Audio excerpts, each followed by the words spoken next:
Kardeş bakın gelin görün benim hayatım. Evimin altını su götürüp gelir. Bütün komşularda da öyle. Gelin bakın. Evimin altına bakın. Zirvemini su basıptı. Görün bunu Allah götürer. Köpek uşaklı evde. Sonra da deyirler ki sen böyle dedik. Eşit belediye bakmalıdır. Her şeye belediye bakmalıdır. Hayatım canım evimin altı batıp gelir. Salam değerli izleyiciler. Burası Sumqayıt şəhəri Yaşıldərə yaşayış massivi Abbas Mirzə Şərifzadə küçəsidir.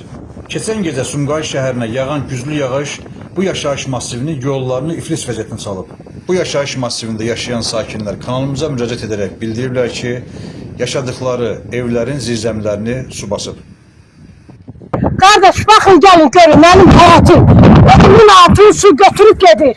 Bütün komşularda da öyle. Çekilişi eminim ki görsün. Yollara belediye hara bakır bilmiyorum. Gelin bakın. Evimin altına bakın. Zirvemini su basıptı. Görün bunu Allah götürer. Köpek uşaklı evde. Sonra da deyirler ki sen böyle dedik. Eşit belediye bakmalıdır. Her şeye belediye bakmalıdır. Hayatım canım evimin altı batıp gelir. Biri komşular da size desin. Gelin. Daha insanlar buraya yığılmışıyor. O ki kanalizasyon tutulur benim evimin altına gidiyor. Ve girmeler olmaz. Sudur, temiz. Cabarı gösterir. Valla ben çorapsız giyinmişim ki sapakla gördüm. Bak. Gördüm. Bu insan yaşayışıdır bu.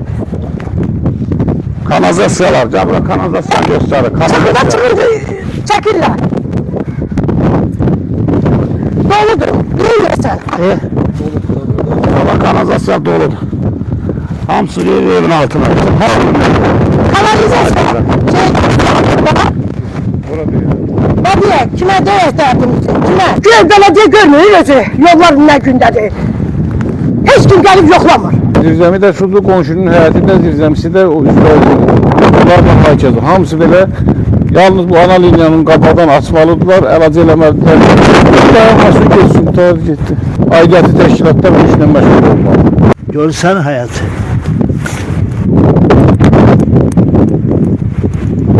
Siz de bakın görün ne gündedir. Camaat ne günde yaşıyor. Suyun içindedir. Ev, kapı hamısı suyun içinde. Bir nəfər maraqlanmır kanalizasiya ilə, suyla. Yok, yağış. Bir tünelin o küçəndə çəkin. Ne gündə damsı.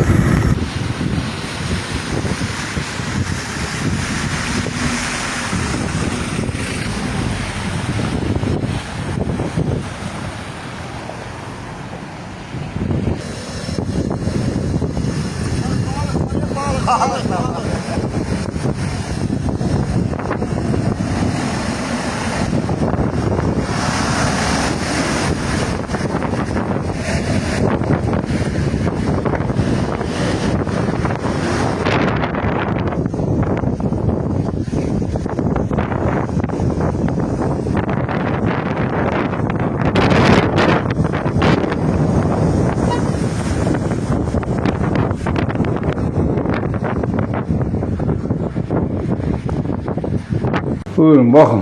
Bu da padvalımız. Su basıptı. Ana linya tutulur. Ona o hesaba da verir su. Girinaj, hiçbir rol oynamaz. Bu da suyumuz. Alın. Hamısı sudur. Evlerin bütün hamısının altı belədir. Bizim vəziyyətimiz çox ağır vəziyyətdədir. Bizim bu bələdiyyə, icra hakimiyyəti, qardaş mən evimə girib çıxa bilmirəm. Mən burada nətər keçim evimin qapısına. Bütün həyəti su basıb.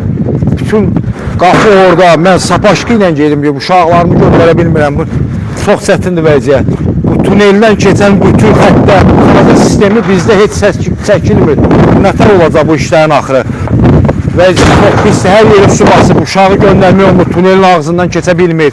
Nə olacaq bu işlərin axırı? Mən buradakı aidiyyəti qurumlara müraciət edirəm. Bu Sumqayıt şəhər bələdiyyəsi, Sumqayıt icra hakimiyyəti bir çarə tapsınlar. Bu kanalizasiya sistemini düzəltsinlər.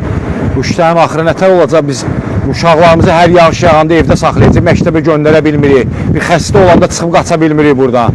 Bunlara bir çarə tapsınlar. Bizə bir kanalizasiya sistemi, bütün tək kanalizasiya sistemi deyil, bütün işıq sistemi, işıq da keçir, qalırıq işıqsız gecə səhərəcən.